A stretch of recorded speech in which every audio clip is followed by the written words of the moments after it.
Mga kababayan, pag-usapan po natin ito na latest update po dito sa senatorial race.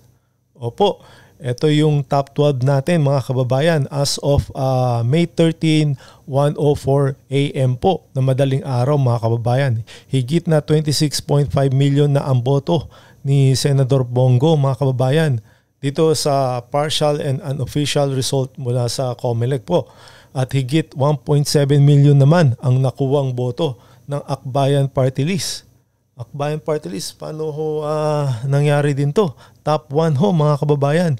So isa-isahin na po natin itong mga boto nila kung ilan na po yung boto ng mga nakakuha na itong top 12 po. Ito, makikita nyo po, ito si Senator Bongo. Nangunguna po talaga ng 26.5 million. Yan po palakpakan po natin si Senator Bongo. So nangunguna po siya mga kababayan. Magandang balita po yan. At pangalawa po ito si Bam Aquino ng 20.5 million. So paano po nangyari yon mga kababayan sa resultang ito? Ewan ko ho. Kayo na ho balang humusga mga kababayan. At pangatlo po ito si De La Rosa. Bato De La Rosa at magandang ano rin po yan, balita rin yan sa Duterte slate po mga kababayan, 20.3 million. So konti lang hulo lamang niya kay lamang ni Bam Aquino. So pwedeng mag-overtake to si Bato de la Rosa. So palakpakan po natin mga kababayan. So meron na tayong dalawa slate dito sa PDP Laban mga kababayan. At pang-apat naman po ito si Erwin Tulfo ng Lakas. Ito nga sa bagong alyansa mga kababayan. 16.7 million ang nakuha niya. At ito pa ho, panglima, Kiko Pangilinan, 14.9 million. So, nakapasok din ho ito, mga kababayan. Paano ho din nangyari to si Kiko? Ano ba to? Naging, kasi nga, siguro sa mga viral video niya, sa mga pinagagawa niya, siguro doon siya sumikat. Kaya ito mga binoto ng mga tao. Yun din kaya ang dahilan mga kababayan. Di ba ho? Yan, nakakuha siya ng 4.9 million. So marami pa ho pagbabago dito. So hindi pa ho tapos siya mga kababayan. At ito nga, papakinggan natin mamaya, panoorin natin kung ano mga naging reaction nila. Itong si Kiko Pangilinan at saka yung mga, mga supporter nila. Tsaka ito si Bam Aquino mga kababayan. Ito nga po, ang anim natin, si Rodante Marcoleta, mga kababayan. Palakpakan po natin. Isa rin po sa PDP Laban na nakakuha. So, 3 na po tayo dyan. Ito po talagang paging naging pumasok sa Senado, talagang talaga palaban ho to at ipagtatanggol ang taong bayan. Ito, lahat, ginagawa ho niya lahat para ito nga sa korupsyon, mga kababayan. Maano natin na ito, masolusyonan mga kababayan. At kailangan sana nga si Attorney Vic Rodriguez sana makapasok. Yun din ang inaasahan natin mga kababayan. At ito po, bagong alyansa. Ito, number 7, Ping Lacson mga kababayan. Nakakuha siya ng 14.7 million. Ayan po. At kasama niya rin si Tito Soto ng 14.5 million. Itong dalawang bagong alyansa ni BBM ang mga nakapasok. So 3 entry na po. Ito naman po si Pia Cayetano. Nakapasok din po. 14.2. Nakakuha ng 14.2. Hindi naman yan. BBM supporter yan mga kababayan. Pwede rin Duterte. At ito po si Camille Villar, nakakuha ng 13.3 million. Yan po siyempre, in-endorse po ni BP Sara. So, nasa rin yan, side ni BP Sara. Di ba po? Kahit na alam nyo na sa alyansa ni BBM, pero kumalas na nga ho, di ba ho? Yan po. Tapos, ito nga si Lito Lapid. Nakakuha na po ng 13 million mga kababayan. Papapasukin pa ba ho natin ulito? Di ba? May mga nagawa ho ba sila? Yan din ang tanong mga kababayan. Isa rin po, itong si Amy Marcos mga kababayan. nakapasok sa top 12 dahil sa pag-endorso ni VP Sara Duterte. Siguro marami din talagang sa kanya, nakisimpatya na pwede siyang ipasok dito nga sa Duterte 10. Siya na inendorso ni VP Sara Duterte. Yan din po, at nakakuha din siya nga ng boto dyan, mga kababayan. Yan po si Amy Marcos. Di ba ho? Napakaganda na nasa top 12 na siya, mga kababayan. Magandang balita sa kanya yan, mga kababayan. At basahin po natin itong mga komento ng ating mga kababayan. Ito nga, sinabi ng isa nating mga kababayan is, Diyos ko po, Lito Lapid, tragis, tumakbo ka pa, wala nga akong maalalang batas na nagawa mo. Di ko nga alam na re-electionist ka dahil never kitang nakita sa Senado as part of investigation panel. Ayos. Ayan po. So, yun nga po mga kababayan parang hindi ko nga rin nakikita yan sa Senado, di ba ho? Malaglag sana si Amy. Marami pa rin talagang galit kay Amy Marcos, mga kababayan. Tapos ito pa, humikop ng sabaw pero yung nguso hindi dumikit sa sabaw. Wow, naks naman Kiko. Nakuha ni Sharon sa drama yung iyak niya. O nga pala mga kababayan.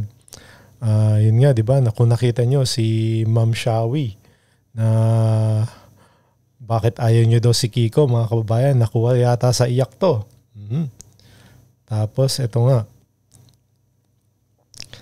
Tayo na, seryoso Kiko. Aba, mas gusto nyo pala sa pakitang tao kaysa sa matino at may malasakit sa Pilipinas.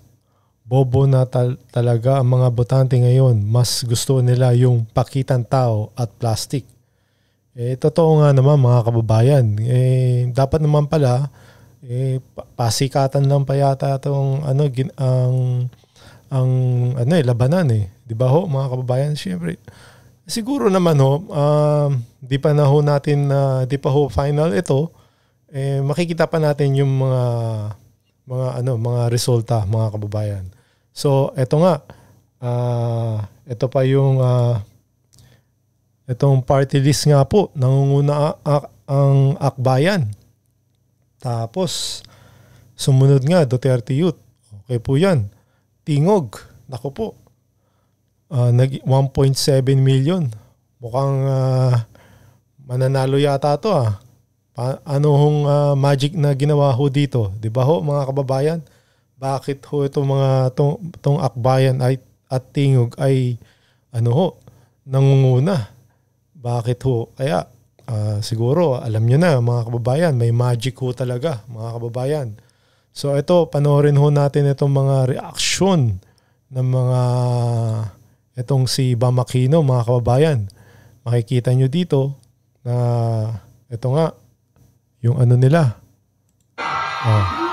Nagse-celebrate na ho sila dahil nga pangalawa to si Bam Aquino. Di na ho natin alam kung paano nangyari yun, di ba ho? Ayan, nagsisigawan na ho sila. Nagse-celebrate na.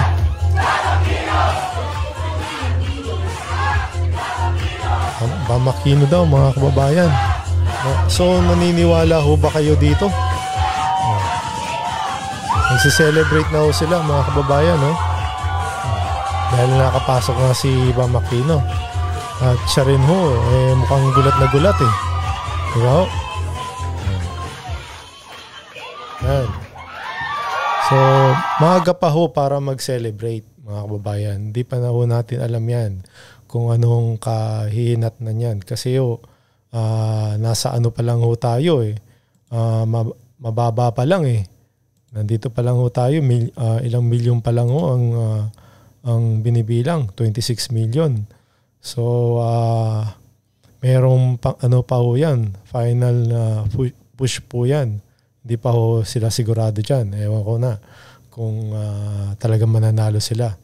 Ito rin si ang reaction ng mga Kiko supporter. tuwan-tuwa ho.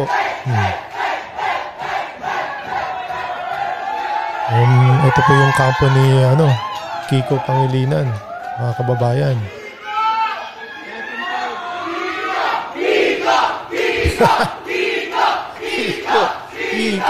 Kiko. Nakikita niya, ha? Kiko.